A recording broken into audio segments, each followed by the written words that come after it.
Friends and ఫ్యామిలీతో weekends కి farm house కి వెళ్ళి ఎంజాయ్ చేయాలనుకుంటే వెంటనే డోసే యాప్ ని డౌన్లోడ్ చేసుకుని బుక్ చేసుకోండి.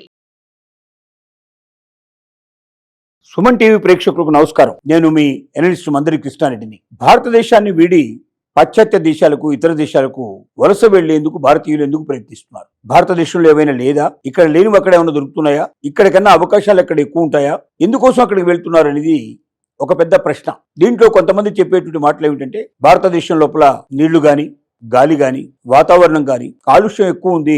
ఉదాహరణకి మనం ఢిల్లీ తీసుకున్నట్టయితే ఢిల్లీలో మాస్క్ లేకుండా బయటకు వచ్చే పరిస్థితి వాళ్ళు లేదు. ఇంకొన్నాళ్ళైతే ఆక్సిజన్ కంపల్సరీగా సిలిండర్ వెనక తగిలించుకొని ముందుకు వెళ్లాల్సిన పరిస్థితి ఉంటుందేమో అనేది భయం. ఎందుకు ఢిల్లీ లోపల అంత కాలుష్యం వచ్చింది అంటే, దాని చుట్టూ ఉండేటువంటి రాష్ట్రాల నుంచి అక్కడ రైతులు పంట తీసేసుకున్న తర్వాత మిగిలినటువంటి దాన్ని అంతా కాల్చేస్తారు.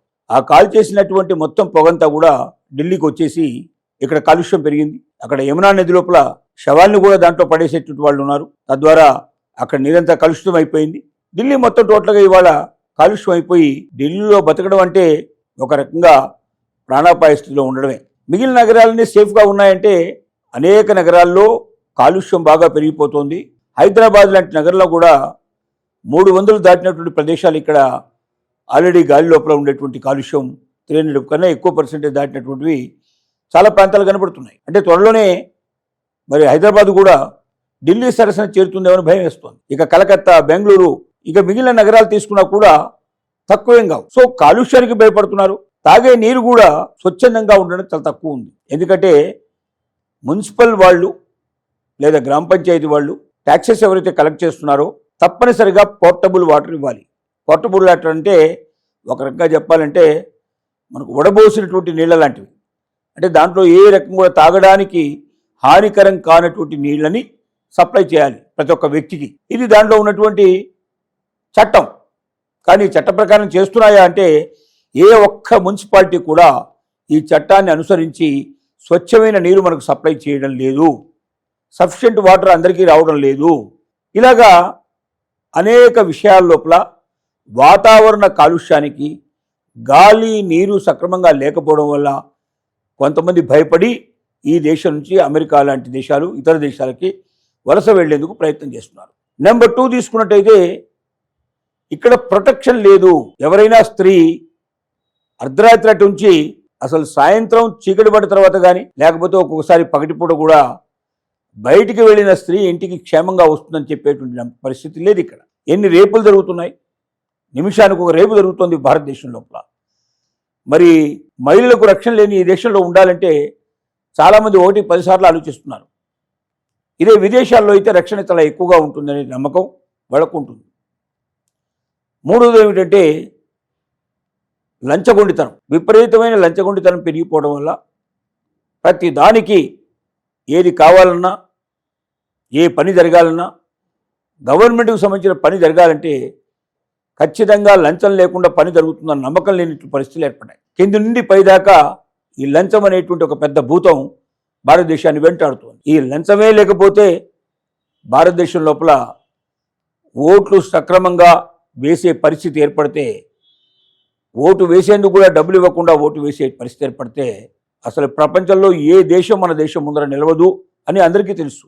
కానీ అది సాధించడం ఎట్లా అనేది తెలియని పరిస్థితి ఏర్పడుతుంది. సో ఇలాంటి అనేక కారణాలు మనం తీసుకున్నట్టు. ఇంకొకటి ఉద్యోగం ఉపాధి లోపల మనకి ఏంటంటే ఎక్కువ సంపాదించే అవకాశాలు ఇక్కడ తక్కువ ఉన్నాయి.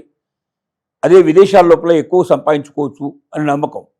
అక్కడ బాగా సంపాదించి ఆ డబ్బులు విదేశాల నుంచి ఇండియాకు పంపించి ఇక్కడ ఉన్నటువంటి ఆస్తుల్ని పెంచుకొని రిటైర్మెంట్ అయిన తర్వాత ఇక్కడికి రావచ్చని కొంతమంది, అక్కడే సిటిజన్షిప్ తీసుకొని అక్కడే పూర్తిగా సెటిల్ అయిపోయేటువంటి వాళ్ళు కొంతమంది. ఏది ఏమైనప్పటికీ భారతదేశంలో ట్యాక్సెస్ విధానం కూడా ఒక ముఖ్యమైనటువంటి విధానం అని చెప్పుకోవచ్చు. మన దగ్గర ట్యాక్సెస్ కట్టే వాళ్ళు చాలా తక్కువ ఉంటారు, కానీ అనుభవించే వాళ్ళు ఎక్కువ ఉంటారు. 5% కూడా ట్యాక్సెస్ కట్టడం లేదు, కానీ 95 మంది దాన్ని అనుభవించేందుకు సిద్ధపడుతున్నారు. అంటే 5 కట్టేటువంటి డబ్బుతోటి 95 మంది బతుకుతున్నారు ఇక్కడ. ఆ 5 కట్టే వాళ్ళకి ఏదైనా ప్రత్యేకత ఉందా? వాళ్ళకి ఏమైనా స్పెషల్గా ప్రొటెక్షన్ ఏమైనా ఉందా? వాళ్ళకి స్పెషల్గా ఏమైనా ప్రయోజనాలు ఉన్నాయంటే అలాంటివి ఏమీ లేవు. కాబట్టి ఏమవుతుందంటే, ఎంత ట్యాక్స్ పే చేసిన వాడైనా మిగతా అందరిలాగా జీవించాల్సిందే తప్ప అతనికి ప్రత్యేకత లేదు. కానీ అతను ఇచ్చినటువంటి డబ్బుతోటి ప్రభుత్వాలు అనేక పథకాలు పెట్టి లేని వాళ్లకు విపరీతంగా డబ్బులు ఇవ్వడం, అనేక రకాల ప్రయోజనాలు కల్పించడం, వాళ్ళని పైకి తీసుకురావడానికి ప్రయత్నం చేయడం ఇలాంటివన్నీ జరుగుతున్నాయి. ఏది ఏమైనప్పటికీ ఎన్ఆర్ఐలుగా ఉండడానికి సిద్ధపడే వాళ్ళు రోజు రోజుకు పెరుగుతున్నారు తప్ప భారతదేశంలో ఉంటాను, ఈ దేశం నాది, ఈ దేశ భక్తి నాకు ఉంటుంది, కాబట్టి ఈ దేశాన్ని అభివృద్ధి పరచాలి, ఈ దేశంలో ఉన్నటువంటి జాడ్యాలన్నీ వదిలించాలి, దానికి అవసరమైతే అందరూ యువత అంతా కూడా ముందుకొచ్చి ఒక విధానాన్ని కట్టుబడి మరి జంజీ లాంటి ఏదైనా ఒక పెద్ద ఇక్కడ విప్లవం జరిగినప్పుడు భారతదేశంలో మార్పులు వస్తాయని మనం ఆశిద్దాం.